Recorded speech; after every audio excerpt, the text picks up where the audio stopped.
Hello money talkers, welcome to my channel money talks with Payal. So काफ़ी time के बाद एक आईपीओ आया है। आज के दिन इसका फर्स्ट डेट है। कंपनी का नाम है सिरमा एसजीएस।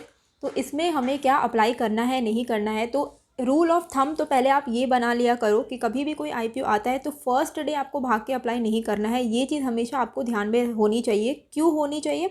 क्योंकि क्या है ना, थोड़ा सा आपको रिस्पांस देखना इंपॉर्टेंट है कि क्यूआईबी एंड एचएनआई से किस तरीके का, जो भी बिग प्लेयर्स है उनकी तरफ से किस तरीके का रिस्पांस आ रहा है। तो इसीलिए कभी भी फर्स्ट डे पे आप अप्लाई मत करो। सेकेंड या थर्ड डे आप थोड़ा रिव्यू देख के अप्लाई कर सकते हो। तो आज इसका फर्स्ट डेट है। हम इसका देखते हैं कि कंपनी क्या करती है। तो company basically engineering and design company है जो कि इलेक्ट्रॉनिक मैन्युफैक्चरिंग सर्विसेज प्रोवाइड करती है। टोटल में इनका 11 मैन्युफैक्चरिंग फैसिलिटीज़ है ओवरऑल इंडिया में।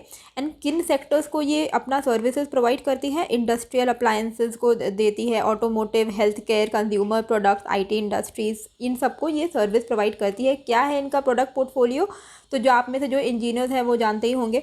तो यहाँ पे सर्किट बोर्ड हो गया, मदर बोर्ड हो गया, radio frequency identification, electromagnetic, electromechanical parts, फिर मेमोरी प्रोडक्ट जैसे D RAM, solid state USB device, drives, ये सारे चीज़ें को ये बनाते हैं। इनका सर्विस ये प्रोवाइड करते हैं। ओके। इनके टोटल में जो आर&डी फैसिलिटीज़ हैं वो इंडिया में चेन्नई, तमिलनाडु, गुड़गांव, हरियाणा में है। एंड फॉरेन में जर्मनी में इनका आर&डी फैसिलिटीज़ यानी research and development facility located है। कंपनी के फिनेंशियल्स को अगर हम देखें तो ईयर ऑन ईयर ये प्रॉफिटेबल रही है, लेकिन फ्लक्चुएटिंग रहा है। देखो आप 2020 में इनका जो प्रॉफिट था करोड्स में, 44 करोड़ का इनका टोटल में प्रॉफिट था FY 2020 में। वही 2021 में घट के वो 32 करोड़ हो गया एंड 2022 में वो बढ़ के 56 करोड़ हो गया। तो फ्लक्चुएटिंग है बट इट इज़ प्रॉफिटेबल। तो ऐसा नहीं है कि इनके प्रॉफिट ये लॉस मेकिंग है, प्रॉफिटेबल है बट फ्लक्चुएटिंग है, which is fine as far as it is profitable. Earning per share इनका 3.21 रुपीज़ का निकल के आ रहा है। प्राइस टू अर्निंग रेशियो जो इनका वैल्यूएशन है वो 68 का निकल के आ रहा है। रिटर्न ऑन नेटवर्थ इनका 7.83% का है। नेट एसेट वैल्यू 42.36 रुपीज़ का है। तो अब ये प्राइस टू अर्निंग रेशियो हमको इसको इसके पेयर के साथ कंपेयर करना पड़ेगा। तो अगर हम इनके पेयर्स को देखें जो कि ऑलरेडी लिस्टेड पेयर्स हैं, उनमें से दो कंपनी है, Dixon Technologies and Amber Enterprise.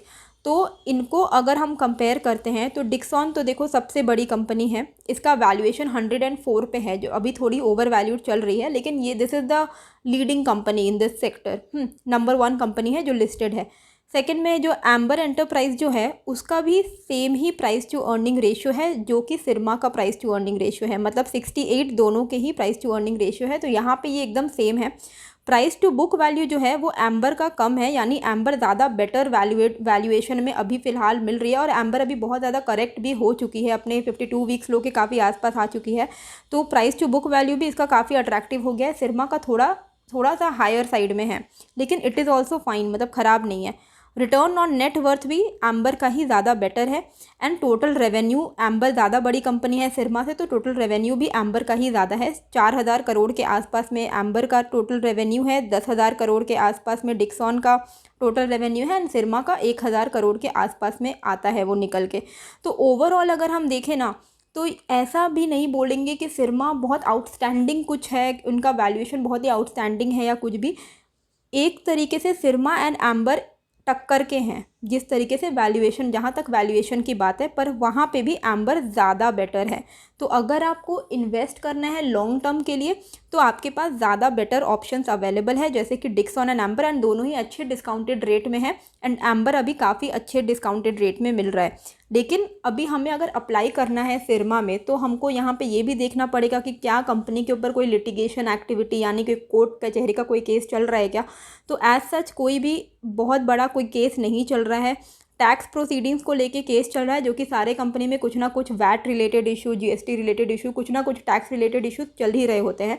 तो ओवरऑल इनका जो आउटस्टैंडिंग लिटिगेशन है वो इनका टैक्स रिलेटेड लेके है और थोड़ा बहुत सब्सिडियरीज़ के अगेंस्ट में है। तो टोटल अमाउंट जो इनका कोर्ट कचहरी में इन्वॉल्व है वो है 76 मिलियन का, अप्रॉक्सीमेटली 7.5 करोड़ के आसपास का इनका टोटल कोर्ट कचहरी में अमाउंट इन्वॉल्व है, विच इज़ फाइन। मतलब ऐसी कोई बहुत सीरियस कोर्ट कचहरी वाला केस नहीं चल रहा है, क्रिमिनल प्रोसीडिंग एंड ऑल नहीं चल रहा है। कैश फ्लो की अगर हम बात करें तो यहाँ पे एक चीज़ हमें थोड़ा देखना पड़ेगा कि कैश फ्लो जो है ना, इनका ईयर ऑन ईयर रिड्यूस हुआ है। पहले इनका 30 करोड़ के आसपास फ्री कैश फ्लो था, वो 27 करोड़ हुआ पिछले साल, एंड अभी इनका 8 करोड़ के आसपास का फ्री कैश फ्लो रह गया है। क्यों? जो रीज़न मुझे देख के समझ में आ रहा है, इन्होंने जो इन्वेस्टिंग एक्टिविटीज़ में जो पैसे लगाए थे, अभी हम सब ने ये चीज़ देखा है कि इन्वेस्टमेंट से सबको बेसिकली लॉस ही हुआ है, तो उस वजह से इनका जो कैश फ्लो है वो थोड़ा कम हुआ है, लेकिन एटलीस्ट इनके पास फ्री कैश रिजर्व्स है, तो ये भी एक पॉजिटिव पॉइंट है। डेट्स की अगर हम बात करें तो आज के दिन इसका फर्स्ट डेट है, 18 अगस्त तक ये IPO खुला रहेगा। 209 से 220 तक का इनका IPO प्राइस का बैंड है। आपको अगर इसमें अप्लाई करना है तो क्यों मैं बोल रही हूँ कि आप डे 2 या डे 3 तक आप वेट करिए, क्योंकि वहाँ से आपको ये समझ आएगा कि IPO फुल्ली सब्सक्राइब हो रही है या नहीं। अगर तो ये IPO फुल्ली सब्सक्राइब हो जाती है तो आपको पता है कि आपको अपर प्राइस बैंड पे ही अप्लाई करना है। अपर प्राइस बैंड पे अगर आप अप्लाई करेंगे तो ही आपको IPO लगने के चांसेस ज़्यादा रहते हैं, क्योंकि अगर फुल्ली सब्सक्राइब हो गई और आपने 220 से नीचे में अप्लाई किया तो आपको एनीवे IPO नहीं लगने वाला है। 68 शेयर्स का इनका टोटल में लॉट साइज़ है, तो अगर आप इसको कट ऑफ प्राइस पे लगाते हो तो 14,960 एक लॉट पे आपका ब्लॉक होगा, एंड मैक्सिमम आप रिटेल कैटेगरी में 13 लॉट्स लगा सकते हो, विच इज़ 1,94,480 रुपीज़ आपका टोटल में ब्लॉक होगा। ठीक है, QIB के लिए 50% रखा गया है, 35% रिटेल के लिए एंड 15% HNI के लिए रखा गया है। ओवरऑल डेट्स की अगर हम बात करें तो ये IPO लिस्ट होने वाली है 26 अगस्त को। तो 26 अगस्त तक क्या मार्केट का मूड माहौल रहता है वो भी काफ़ी ज़्यादा हमें मैटर करेगा। अभी के लिए लाइव, क्योंकि आज डे 1 है, तो लाइव स्टेटस अगर हम देखें तो 0.08 टाइम्स ये सब्सक्राइब हुई है। अभी तक तो फुल्ली सब्सक्राइब का नामो निशान नहीं है, लेकिन फर्स्ट डे है एंड काफ़ी टाइम के बाद ये IPO आ रहा है, तो यहाँ पे काफ़ी इंपॉर्टेंट है कि हम देखें कि कैसा तरीके का रिव्यू आता है हर जगह से। तो रिटेल तो अभी थोड़ा बहुत 17% भर गया है 0.17%, लेकिन अभी देखना बाकी है कि किस तरीके का रिस्पॉन्स बिग प्लेयर्स से हमें देखने को मिलता है। अगर हम इसकी ग्रे मार्केट प्रीमियम की बात करें तो बहुत अट्रैक्टिव तो नहीं बोलेंगे। 8 रुपीज़ का ग्रे मार्केट प्रीमियम फिलहाल चल रहा है, मतलब 3.5% का रिटर्न्स अभी के लिए दिख रहा है। 26 अगस्त आने में अभी थोड़ा टाइम है।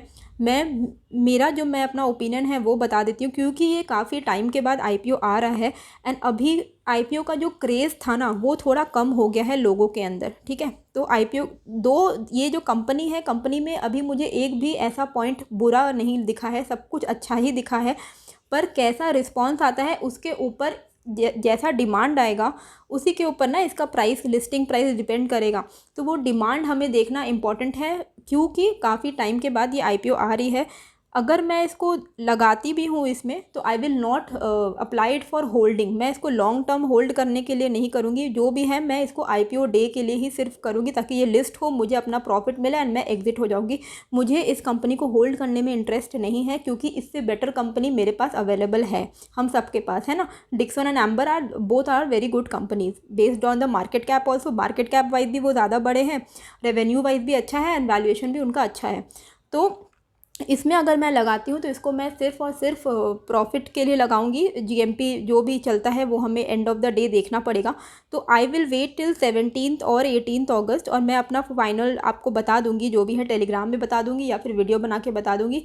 बेसिकली मुझे देखना है कि रिस्पॉन्स कैसा आ रहा है QIB की तरफ से एंड NII की तरफ से। यहाँ से अगर अच्छा रिस्पॉन्स आ जाता है और बहुत अच्छा इनमें डिमांड दिखता है हमें, तो फिर क्या हो सकता है कि एक अच्छा इसमें हमें प्रॉफिट मिल सकता है, वरना 3-4% के लिए रिस्क लेना मुझे उतना सही नहीं लगेगा।